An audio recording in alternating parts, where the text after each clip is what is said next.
Hi, welcome everyone. Happy Tech Tuesday. We are super excited to be here and to finish out this school year with our AI assessment scale in Bloom's Tech Tuesday. Thank you for joining us. This session focuses on how we can raise instructional rigor, not lower it, when we're using Gen AI in our adult ed classes. So we want to thank you for joining. Our focus is very simple. How do we raise rigor while incorporating AI? This PowerPoint will be on IPDA's website, and also there is a handout that will be available as well. So my name is Amy Donald. I am from Polk County, Florida, and I've been fortunate enough to be part of adult education for over 2 decades. And we're excited to share with you all today the AIAS, or the AI Assessment Scale, and Bloom's to support raising rigor. Hey everybody, I'm Danielle DiConcilio. I'm the Director of East Area Adult School here in Polk County. This will be my 9th year in adult education, very exciting. And you'll notice that I am modeling something that we will emphasize today, which is transparency, including what was assisted with AI and what was not. And what I want you to pay particular attention to is that fantastic headshot. I have a professional headshot, I just don't like it. So I uploaded it into Gemini and with some other photos, and this is what happened. And I was so very pleased with it. So feel free to do so yourself. So what we're going to do is we're going to start with the why and talk about why this topic matters so much right now. So, but as a quick reminder, please type any questions that you have into the Q&A panel in the chat. The session is being recorded and it will be available on the IPDA website. You can use that Q&A tool for questions as we go. Everyone's microphones are muted, so you're in listen only mode. So if you feel very moved and you find yourself screaming out loud, it's okay. No one can hear you. So the session is recorded and it will be posted on the IPDA website within 48 hours. If you're multitasking, you could drop questions as you remember them, and then we will get to them, at periodic intervals. Okay, so our agenda for this afternoon, we're going to talk about why AI matters in adult education, from those who avoid, and then how we can work into ethical integration, what the research is currently telling us. We're going to talk about the AI assessment scale, explain those 5 levels. We're going to give some real world classroom experiences from ABE GED classes to ESOL. We're going to align AI use with cognitive rigor and talk about what thinking still has to remain, led by humans. We're going to talk about application and classroom strategies, so interactive examples, activities, and then designing AI-aligned assessments. And then at the end, we're going to just have some key takeaways, next steps, from AI tools to thinking tools, and then immediate actions that you could take in your own classroom, at your school, or at your school. So why this topic matters. So we're going to start now. Let's just do a quick poll. I like knowing who is out there. So a poll in the chat. Take a couple seconds. Tell us. Harold from New York City. New York City. Okay, Eastern time zone. I see you. So where are you from, and how do you use AI in your daily life? So maybe like 30 seconds just to get an idea of who's out there. It's very exciting. Just curious, Harold, did you use AI at all to plan? I'm assuming you're on a trip in New York City. Did you use AI to plan your trip? Such a good question. Lorraine Matos from Seminole State College, which We know about your email line, Yes, I Lorraine, love Seminole State Seminole State College. College. Yes, at the She's forefront of AI. Yes. she used it Mm-hmm. for creating for lesson planning with the instructors. Jana or Yana creating lesson plans. Melissa, curriculum coordinator in Florida, lesson plans. Miriam, AI with lesson plans. So a lot of lesson Okay. planning. Mia from Gadsden Technical College, she uses AI sparingly. Okay. Okay. We might have to help out with that. Oh, and Harold did not use AI to plan his trip from Oh, okay. or to New York I got City. you. We've got Jay. Jay has not used AI yet. Okay. Daytona State College, Michelle, our program managers, just gave a presentation at Florida Literacy Conference regarding AI Yay. and curriculum alignment. So lots of different, Yeah. that's exciting. Thank you. And that's the thing, that's what we kind of expect. It usually covers the gamut from maybe someone who hasn't used it at all and maybe just wants someone to hold their hand a little bit while they do it. That's how I operate. So welcome people who this is your first time, and for those who maybe want to take your practice and move it a little bit further. So this is for everybody at all levels. You'll be able to take something with you today.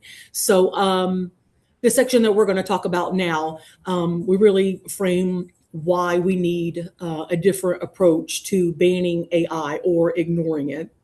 AI is not just a simple tool to cheat. AI is actually a component of ethical academic integration. A lot of times, avoidance of something feels safe because you can just pretend it doesn't exist, but it doesn't actually match reality. Learners are encountering AI at work, online, in education. Read a recent article about a young lady who graduated and works at Tampa General Hospital, and that was the first thing she had to use when she got to the hospital was AI to help generate the patient notes. So it's happening whether we choose to accept it or not. So mine and Amy's goal is not permissionless AI where it is the old west, but an ethical academic integration. So, ethics is not just what we can do, but like what we should do. So we want to try to design tasks where the learning target is protected and the expectations of what teachers want from the students are explicit. Because if we don't teach this, students will still use it just without guidance. So, what are some challenges that we have in adult education? Adult learners are already encountering AI everywhere, daily life to school, and avoiding the conversation does not protect the instructional integrity. It creates confusion, and then there can be inequity, in particular for our ESOL learners, who face other barriers. They don't need any more restriction to access. So this approach aligns with Florida adult education frameworks, the college and career readiness standards, and workforce preparation requirements. So, like we said, avoidance doesn't prevent use. AI detection can be unreliable. That can lead to inequity. Even such programs as Turnitin. If you use a direct quotation in Turnitin, it will say it was plagiarized, even if you cite it correctly. So sometimes you can't just trust an app and an engine to assess correctly. And more importantly, learners need guidance, not silence, especially in those ESOL contexts where language scaffolds can be mistaken for cheating when expectations are unclear. AI could be a tool to help and aid in understanding, not to do the work for a student. So we also want alignment with the Florida adult ed curriculum frameworks and those standards. So then what does research suggest that we do? So research shows that we need to shift from enforcement to design. the focus should not just be on what students are asked to do. It needs to think about what tools exist out there. And before we move on, you'll notice that there's a citation under the visual, and that image was generated with an AI tool. So we are citing it the same way we would any source that we did not create on our own. Bans do not reduce misconduct. People will just work around them. There's always somebody with more time and more drive to figure out a way to get around a rule. So the point is not just formatting. On this slide, it's like the transparency of what we use to, help create this PowerPoint. So when we're clear about where something comes from and how it was produced, you can protect trust. It makes work easier to evaluate, and then we model academic integrity for others. I think being transparent about AI use also helps avoid unintentional plagiarism or misrepresentation. AI can support design and drafting, but it does not replace our personal responsibility for accuracy, the choices that we make, or the conclusions that we draw. The citation is like a simple signal. This was AI assisted, and I'm accountable for how I used it and what it communicates. But AI, it is not foolproof. I wanted to create a more aesthetically pleasing campus map. So, I scanned and uploaded a photo of a current campus map, and what was given to me was beautiful. You could have framed it. You could have framed it if you hadn't read it and realized that there were some buildings that were wrongly labeled. There were typos. So AI in that instance gave me a beautiful product I could not have created alone with my skill set, but I still had to work with that product to get it where it needed to be. So the higher order thinking still needed to rest with the user or the educator at the end of the day. So then that's going to bring us to why this matters in Florida in adult ed. So, a lot of us are waiting for funding. And as we try to weave in every way we can keep up, integrate IET and AI, we always have in the back of our head that our learners, they're preparing for the real world and real world environments. And the AI and the digital tools are already a part of those working systems in college and hospitals and even daily problem solving. Adult education programs, we obviously don't just help students earn credentials. We're building workforce readiness and digital literacy, English language proficiency, and then college and career readiness. So AI connects to all those goals when it's used, ethically and with intention. So for Florida, our adult learners, the question isn't like simply, should AI be allowed? It's, how we can help students use that technology responsibly and still demonstrate their own learning and how they communicate and pass judgment and how they problem solve as individuals who potentially are using AI as a tool. So this also aligns with the WIOA priorities and post-secondary transition goals. We want learners to leave our programs ready to participate confidently in classrooms, workplaces, and communities where technology expectations not only keep changing, but keep expanding. So that's going to bring us back to a practical tool for task design. So we're going to talk about the AI assessment scale now. So this is very exciting.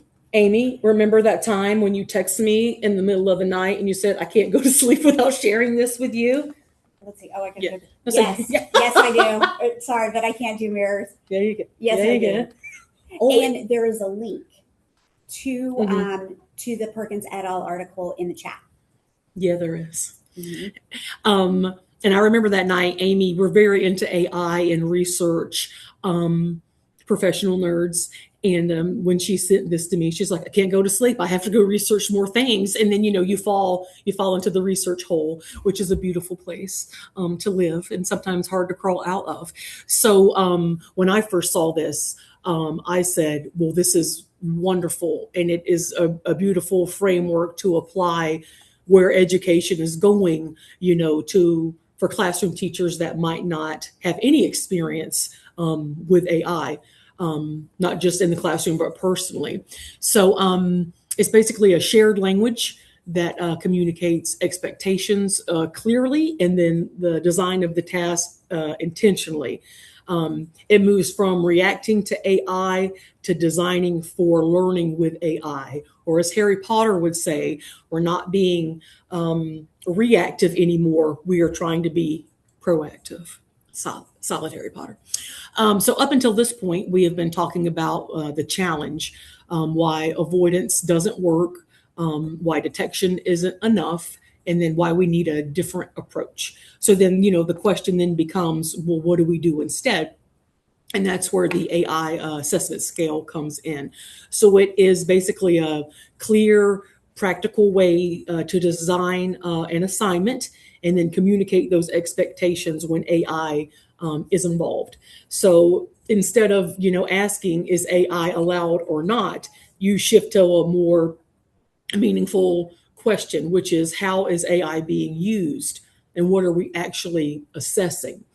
And I think it's good too, because then I think you look at the nature of the assignment a little bit differently as well. And some of us, maybe we've been using the same assignments for a bit. So here on my campus, teachers who have gotten more into the AI have realized that some lessons did need to be tweaked, whether it was because of age or the needs of the students or the classes. So that's nice as well. So the AI assessment scale, it gives teachers a way to protect rigor, maintain the integrity, of presenting their own work, and then prepare students for that real world use. So now we're going to get to see what that framework looks like. Amy, did anybody have any questions thus far? I am checking. No, no questions so far. Because we're fantastic. All right. So this is the AI assessment scale, or the AIAS, because we do not have nearly enough acronyms in education. So this was originally developed by Perkins back in 2024, and it was refined in 2025. And it's not a technology policy. It's up to your county, your district, your business, your state regarding their acceptable usage policy for AI. So that's not what this is. What this is something to help you design a task, and it's a framework that helps communicate how educators can be more explicit about their expectations. It's very flexible, it's from a 1 to a 5, and it focuses on how the AI is used, not if it's used. Clarifies expectations for teachers and students, because I'm sure at any school that is any year-round school that is running currently, a student is raising their hand and asking, "Can we use AI for this?" Or not asking at all and still using it. So a scale like this could help support that integrity and the rigor. So we can look through and get a little bit more concrete with it. So each level basically reflects a different instructional purpose. And no level is inherently any better than the other one. No assignment is necessarily better because there was no AI. That may not have been the purpose of the assignment. The appropriateness basically depends on the learning outcomes that the teacher expects. So basically, this assessment scale, it's a simple way to clarify expectations. It ranges from no AI used at all to, AI used throughout. And then the key is just, matching the level to what you're actually measuring in learning. So, level one, learners complete the assessment without any generative AI support. So, this would be a good option when you need to see what someone can do independently, like a live demonstration, a proctored task, or in class performance. Meant for like a controlled environment where like you're trying to get some kind of pure baseline knowledge, and the students' core skills have to be demonstrated and applied independently. So, for instance, let's say it's a GED class and they're working on the writing section of the GED, which is not a lot of people's favorite, but if there's points on the table, we need to try, right? So a learner could handwrite a timed, persuasive paragraph in class using only their own notes, and no devices and no AI. Then we move to level two, and that's AI assisted idea generation and structuring. So there's not a lot of AI content in the final product. It's basically more used like research and outlining. So it lets the student use AI behind the scenes for brainstorming, organizing, outlining, but the final work would need to be entirely the learner's own words or the learner's own creation. So the goal of this is AI can help you plan, but it can't produce anything. So for people, as a former English teacher, some people just see a blank page and then they start hyperventilating. So if someone just wants to, plug the prompt in and then just bullet point some ideas that they have and kind of talk back and forth, with the AI, it could help, kickstart the brain, take it in a different direction. But at the end, the synthesis and the execution of that task, of that assignment, would have to be, entirely human. So an example for adult ed, in an ESOL workforce class, a learner could use AI to brainstorm interview questions and outline responses, then write the final answers entirely in their own words. We had an IET phlebotomy class, and the students who were IET, it was a fully integrated class. It was very beautiful. But the class really came together, those who were just pure phlebotomy students and those who were just pure ESOL students. And then that was an assignment that they had. And it was at the beginning, so they were very nervous to ask people who English was their first language. And I had a conversation with the IET ESOL teacher, and I was like, this is a perfect time. There's not a grade in this class. We're working towards that credential attainment. And then the students ended up really kind of getting very cohesive at the end. So it actually does work. It's a thing. So level three, that's AI assisted editing. If you create your own newsletter or something like that, this would be a perfect time where if you had bullet points of something that happened, and you typed your own draft and you wanted something that, if you are not good using commas, or if you tend to get wordy, some of us do that. AI is very good with editing. As an English major, it is not always right, but it is usually correct. So level three, the user would create that content, and AI can help improve clarity in grammar, tone, and organization. The expectation is that transparency, that the learner should be able to show that original draft and explain, what changed. If the teacher would say, show me how you got, where you were going, you would say, oh, well, this is how I started and what I wrote, and this is what I plugged into, my app. And then this is how I ended, which is really good too. That would have been excellent to have as an English teacher when students can't self-edit. So this is kind of AI working like a partner. So it's drafting, it's refinement, taking something from a rough draft, to a first draft until you get to a final draft. And there's nothing wrong with getting feedback from AI and then deciding, as the user, that's valid. I have used this word 14 times. Or, you know, maybe this paragraph is only 3 sentences. That's sad. I should do something about that. But at the end of the day, students have to evaluate on their own and then modify on their own the output. So in an adult basic ed class, a learner could draft an email to a supervisor using AI to revise it for professionalism and submit both drafts with a short note describing these are the edits I made and why. We've had students do this to tell their manager at work why a schedule needed to be changed because they were currently enrolled in adult school. We've done that more than a couple times.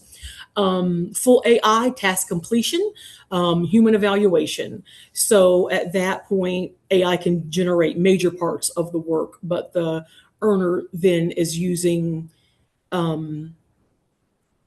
their own brain to evaluate and check facts and identify bias, to check a map and see, are there typos in this? Is north actually this way or not?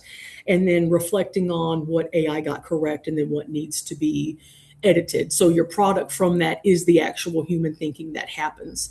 So the student is no longer the writer of the film, they are the director of it. And then they direct AI to get to whatever their goal is through engineering the perfect prompt.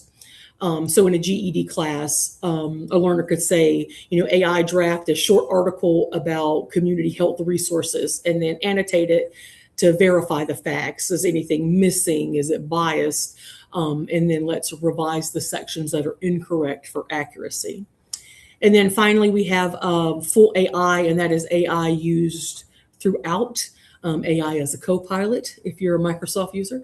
So this level fits if the process in the learning goal is to use AI effectively, to prompt, to select tools, to produce real world deliverables. The educator would then be assessing how well the learners used that tool, how well they understood and took ownership of the final product and saw the growth, from that first draft throughout. So then it's about problem solving and co-designing. And that's where innovation really can happen. Ironically, sometimes more AI, you actually get more creative. So then students can experiment with the learning at that point. If it was a capstone project of a CTE integrated class, learners could use AI to pitch a business idea, a package, a slide deck, visuals, a script, something regarding advertising, and then they could present that to the class and answer live questions to demonstrate that they understood the material. So that would be a neat assignment. So basically, the big takeaway is that the scale is not about yes AI or no AI. It's about aligning the use of AI with whatever we're assessing and being clear with the learners about what's allowed and what counts as their learning. So each level reflects a different purpose. And I think that this assessment was definitely worth Amy texting late at night and getting excited about, needless to say. So we're basically just moving from we're moving into a growth mindset, from enforcement to empowerment. We don't want to think anymore, how do we catch them? We want to say, how do they learn with this?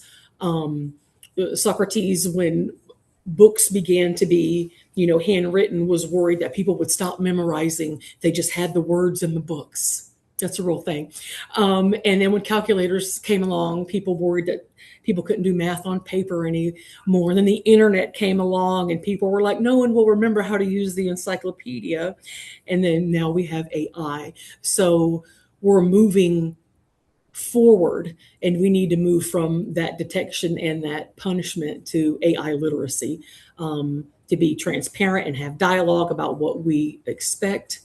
And that's an excellent picture of and a line from Ted Lasso, who always said, remember, be curious, not judgmental. Maybe the student used AI because they just attended a session that Amy presented at and they could not use it. So just one of the last assignments where we get to slip it over to my friend Amy in the chat. Amy, you guys, if you want to put, you have an example of an activity you do right now, and then using AI, and then where you think it would fall on that AIAS scale. Obviously, no AI is the easiest one. No one put that. I would do that. So I know we had a lot of lesson plans, but that's as the teacher. So yeah, definitely. So you could do you as a teacher. Are you planning with it? Are you brainstorming with it? Are you saying, give me this full week worth of lessons? And then if you're letting students use it, how do you do that? Okay. So Dana said, I use it to create worksheets.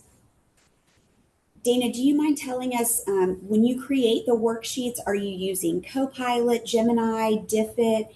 What's your favorite AI platform to use to create those worksheets? That's a good question.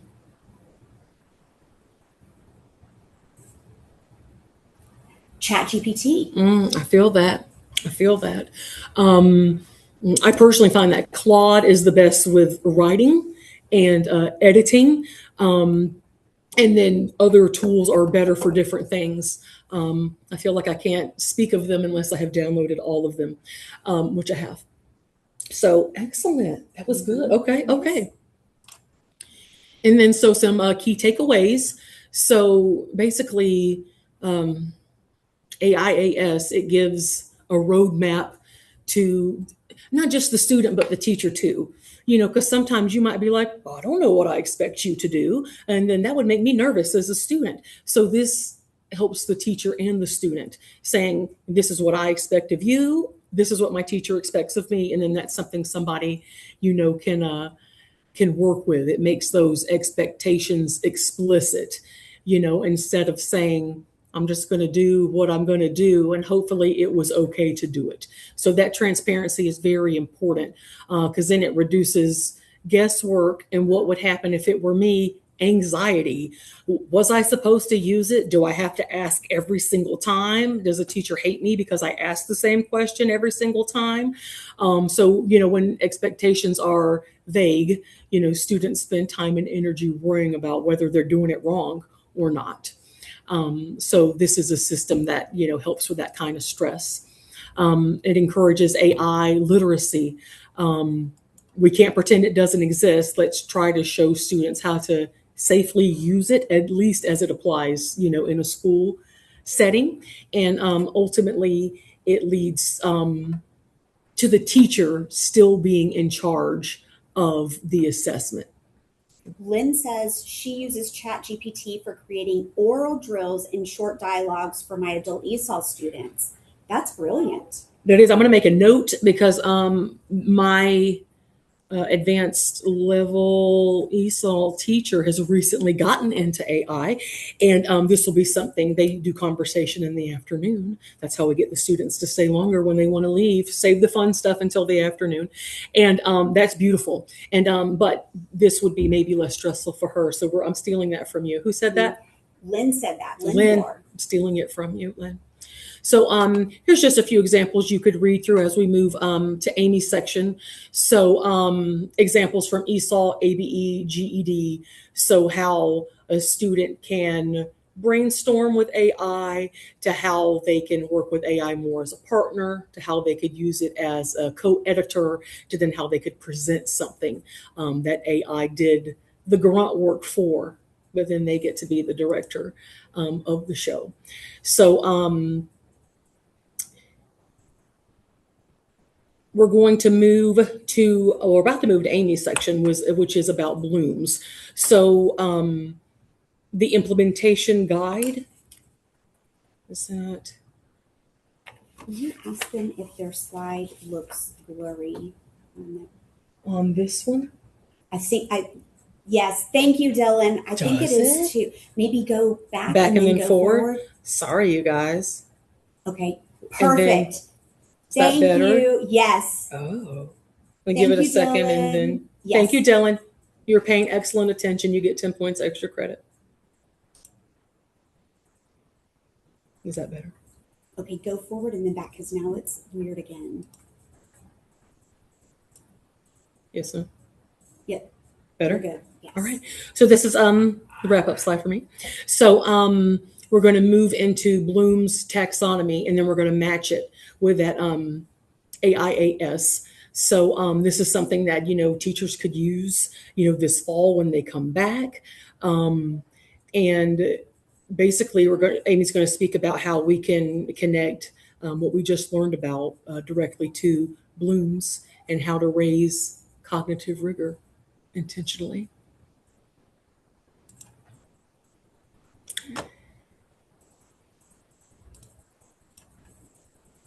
So our deeper question for Amy is what kind of thinking are we asking learners to demonstrate when they use AI? So when we choose an AIAS level, we're not just deciding whether it's allowed, we're making instructional decisions about rigor, ownership, and then the evidence of their learning. So this next connection is very important because if we start with the cognitive demand of the task, we can decide where AI can support learning and where students still need to show their own reasoning and judgment and their skill. So keep this question in mind as Amy takes over. How can AI use raise cognitive rigor instead of lowering it? And to help us think through that, I'm going to turn it over to Amy, who will now connect the AIAS to Bloom's taxonomy.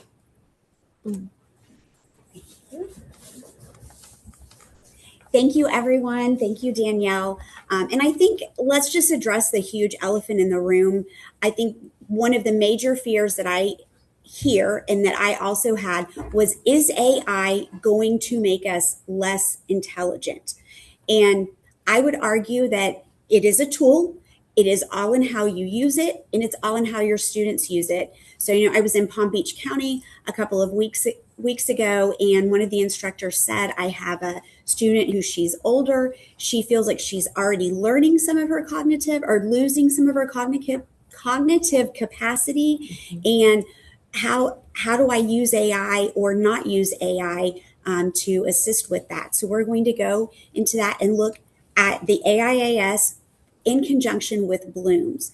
So the goal is not to make assignments harder just for the sake of difficulty. We are thinking about, are our students, are they critically thinking?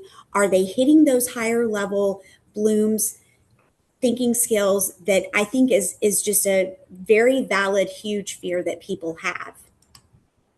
So when we look at Bloom's, here we have it, starting from, you see, remember, understand, apply, analyze, evaluate, and create, moving up. So this can be and has been our shared language for cognitive rigor. So Bloom's helps us to identify on what level are we asking our learners to think, to demonstrate, not just the activity they are completing, but the cognition behind it. And I think that AI and the use of AI really forces us as instructors and leaders in our classroom to really look at what is our goal? What is the outcome we are looking for? I had someone in Brevard County, very intelligent lady. She asked the question, what if I have a student create an entire PowerPoint in AI? And I said, great question. What was the assignment? What mastery is it that you are looking for in this student outcome? Because that would be a problem if you're teaching PowerPoint and you are assessing how well the students are learning PowerPoint. If you're working on presentation skills, is it that important if the student used AI to create the PowerPoint, because the presentation is on them? So all of this goes back to looking at what's our objective, what do we want for our students? What is the desired outcome? And we want to be very clear about that. What levels are we assessing? And also, with these assignments and activities, what level of AI can be used? So, as we move through this section, keep asking what thinking must remain visible from the learner? Where can AI appropriately assist? And I like to think of AI as not artificial intelligence, but I call it assistive intelligence. Like I treat it as very kindly, and I'm very polite to it, which is important to my bot, but as my assistant. I think, and I'll give you some examples, that AI has actually made me stronger in writing. That was a huge fear of mine, and I stayed away from AI for a while until a professor that I greatly respect, he said, Amy, now is the most exciting time to be a doctoral student. And I was like, why? Because it actually, I'm afraid, I've done all these years of coursework. What if I get flagged for AI use and I haven't used it? And so I started thinking about what he said, and I had already written my chapters 1 through 3. That was my complete and total work. What I did then is would use AI as immediate feedback. And here is the key. When you look at the output that Copilot, Gemini, Claude, ChatGPT is giving you, it's important to remember it is not just giving you the answer. It's not just changing your writing or switching it around. It's telling you, it's giving you advice or feedback on if you added this, it would make it stronger. So when I'm looking at that, the benefit is I'm receiving immediate feedback, but I'm also being taught at the same time. And I think, once again, AI is a tool. You're probably like, okay, you keep saying that. And it's all in how we use the tool. Yes, it can make mistakes. Yes, it hallucinates. That's another opportunity for learning and growth with our students. So, where can AI appropriately assist? Because that's what it is. It's an assist. It's not a replacement.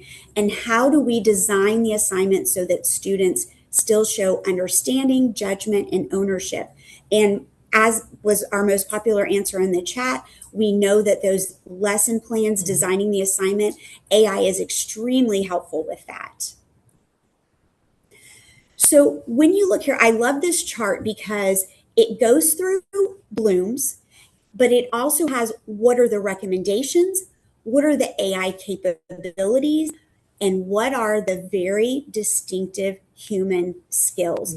And that's where we really want to focus and make sure that we are paying attention to that, because it all goes back to what do we want our outcome to be?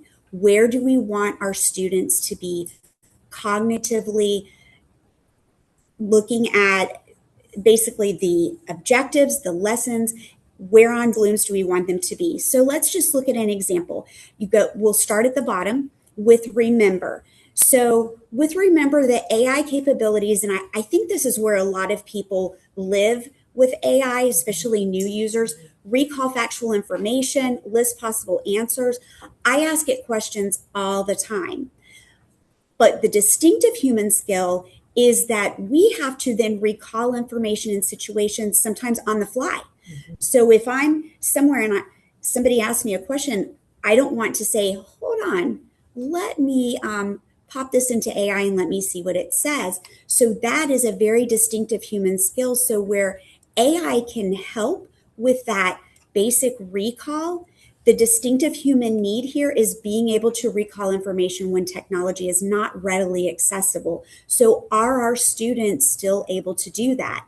And this, particularly in adult learning, really any learning, is because when they're testing or in the workplace, they're going to be able to recall these facts. When you go to understanding, yes, AI can describe a concept. You can say, how do I say that differently? Give me a different example. Translate this for me. That would be very helpful with our ESOL students. Both ways, translating things for them and translating things from them.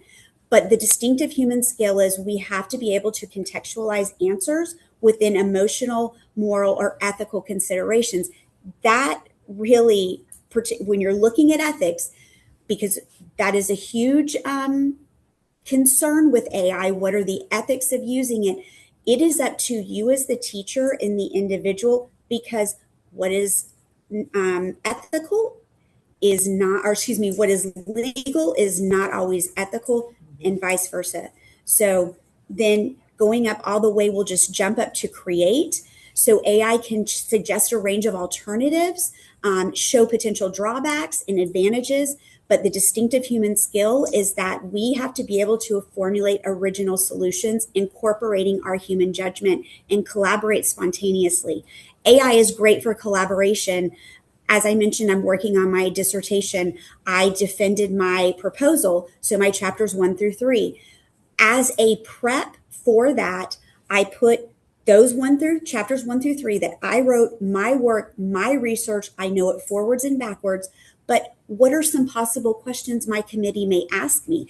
And we went through like a question answer, because Copilot, I use Copilot mainly for academic things, which I'm going to start trying Claude because I've heard really good things about it, particularly with writing. So we even went through, so it would ask me questions, then I typed my answer. This would be my answer to that question. Then I was able to get immediate feedback on that. So that was a huge tool, because my dissertation chair, she's not readily available. She's running a school. She's doing a lot of things. So AI was my research assistant slash prep assistant, all of that, to prep for that. So it's in you, those higher level thinking skills, when you're defending something that you've done years of research on, I would argue it, I don't think you're going to get more difficult than that, as far as in a higher cognitive level. Not to say that I am superior or anything. I'm just saying that is the heaviest thinking I've ever done. It makes my head hurt. So this is looking at, once again, taking Bloom's in, looking at how can we use AI as a tool in our class, but what our students need to still be able to do. So this is a tool you can, what I love about the AIAS and this, you can use this starting right now in your classroom. It's ready made. If you don't like some of the wording, or you think, I teach ESOL level 1, all you have to do is pop this table, pop the AIAS into a bot, into an AI platform, and say, act as an ESOL level 2 teacher. Please reword and provide examples for students at that level. So it doesn't mean that you have to use this exactly as it is. You can adapt it to whatever you need. Once again, it is a tool. So AI, this is very important. AI can support learning, but human judgment must lead. That's you leading your classroom, your students leading their learning. That work must stay human. We are not going away. Okay, hold on. I forgot this slide did this. So looking at where can AI support, looking at that remember, understand, apply. Notice you go, so what I find very interesting, we're going to see this on a later slide as well, as you move up the Bloom's taxonomy scale from the lower levels, from remember, understand, apply, into that analyze and evaluate, and ultimately creation, the level of the AIAS, or the level of AI being used in that, I thought it would be an inverse relationship. That's what it seems. But actually, research shows it's a correlation. So, for example, we'll jump to creation and human judgment, original work, purposeful design. So, where you can really incorporate AI. I had created 2 tables myself, spent hours and hours and hours on them. This was when I was still too afraid to use AI. Then I wanted to merge the two, the table and the figure. So I popped it into AI screenshots and said, please merge these. I want it to be an overlay. I still want the concentric circles, whatever. So when I saw the output, I was looking at it and I said, wait a minute, that's not right. This should go here, this should go there. And it, even today, like with the PowerPoint, when Danielle and I were prepping, this PowerPoint was created with huge AI influence. And we were talking about different slides. And I said, oh, that's on slide blah, blah, blah, blah. And I was like, hey, look at me knowing the PowerPoint. So even though AI was very instrumental in creating this PowerPoint, we still are the ones who are presenting and who have to know it. So, okay, we've been having too much fun. Time is going by way too quickly. This is my favorite slide, or what I deem, I would print this out and have it right beside me. As far as looking at, you have Bloom's and the AIAS right there, and it's showing you this is so on Remember, which is your very base of the Bloom's taxonomy. Then you're looking at the AIAS scale with the level 1 or level 2. And this is also a graphic or a visual of how, as you move up the Bloom's taxonomy, you are also moving up the AI assessment scale, incorporating more AI that can really challenge. So here, let's on evaluate level. So we have, that's level 5 Bloom's. AI can support evaluation, level 3 or 4. An example to use in your classroom could be same prompt, have some students pop it into Copilot, have other students pop it into Gemini, have some pop it into ChatGPT. Same prompt. Okay, what's the output? So Copilot or Gemini or ChatGPT gave us the answer, right? Our students only had to think about, or you probably will give them the prompt. So here's the answer. So you would think, okay, so what is the value in that? Well, now let's, in groups together, whole class, let's look at these 3 outputs. What is correct in it? They have to evaluate, this is correct, this is incorrect. Which is the strongest output overall? Or if I take this strong piece from one, this strong piece from another, this strong piece from this one, and combine it to then let's create what is the strongest output. So that creation, that taking from the 3, you're using analysis, evaluation, and creation for that, hitting all those higher levels, incorporating AI very heavily. Okay. So let's make this interactive. We're going to do a quick Menti. You have, there's the QR code right there, or go to menti.com, and that is our session code. It will also show on the Menti. So I'm going to go move to that one. Okay, hold on. Where did it go? Hold on. Joseph even just taught me this, but now I've got to be able to use the mouse. Okay. Not that one. Okay, this one. So on the Menti, is it showing on the Menti there? Okay. So here's that QR code. Here's the Menti code if you didn't see it. So which cognitive level best describes the majority of your current classroom assessments? And this is not a judgment. Like if we have a lot of understand and imply, that's okay. This is where AI can come in and help us if we want to up that cognitive rigor. How can we get to that create? Or how can we get to evaluate from this one? Okay, so perfect. So understand and apply. Menti is also a great tool to use. It's free because here we have a bar graph. Most of our standards have bar graphs in them. So if I were in the classroom, I would pause for a minute and go over. This is understand is the tallest because we've had the most answers. It will also tell you here 10 of 15 have responded, so you know how many are participating, how many are actively participating, but it's also anonymous for your students. Okay, thank you. So understand seems to be understand followed by apply, analyze, and then create. Okay, perfect. So let's go to the next one.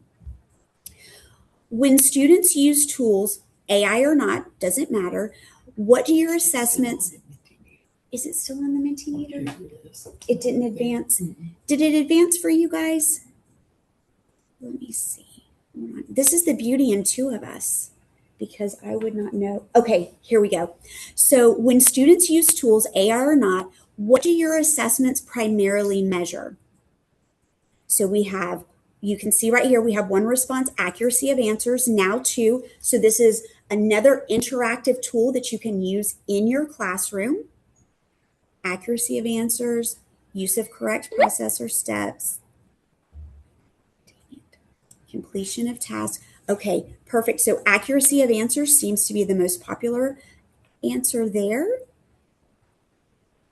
Now you can see how you can use the AIAS and Bloom's to go up to this evaluation, judgment, or creation of new ideas. If you want to up the rigor, explanation and reasoning, this is showing me we have huge opportunities for that AIAS and that Bloom's to be used in our classroom. How confident do you feel designing assessments that maintain rigor when AI is available? Here we're going to have a pie chart. This is another teachable moment for your students. You can see who's responding, when they're responding, and it's also anonymous. So the students don't have the pressure of, am I answering correctly? Or is this what my teacher wants me to answer? Okay, somewhat confident. And AI can be a little tricky with designing assessments. One thing you want to put in the prompt is that to please vary the answers. Okay, so in the interest of time, we are going to, hold on, sorry, Joseph, I did not take instruction well. Joseph told me how to do Alt-Tab, and I didn't listen, Joseph, or I tried my best. Okay, here we go. So we're going to skip past this in the interest of time. There are classroom-ready activities here in the PowerPoint, but we also, in your handbook, there's a handbook that will be available with the PowerPoint. There are activities there. There are prompts. All of this, it's a huge resource. So you can read these, refer back to it when we're done, because and you want to make sure that you're aligning to Florida adult education and federal requirements. That's very important. AI can also help you do that. You upload those college and career readiness, those standards into AI, and ask them to help you with your lesson plans. So research-based, we're going to skip this one as well. So key takeaways, biggest thing is pick one thing. There's a lot going on in here today, so much so that we're running out of time. But pick one thing. I would like to evaluate. If you maybe answered on a low, like remember, but you're like, I really want to up that. Choose one thing. These are our references. I also popped links into the chat for the article on the AIAS, and also the Bloom's is from Oregon State University. So the links are here as well. And please, we would love your feedback. We want your feedback. It only makes us better and be able to serve you better. So we're going to pause here for feedback. And thank you. Thank you for completing this 26-27 school year with IPDAY and us.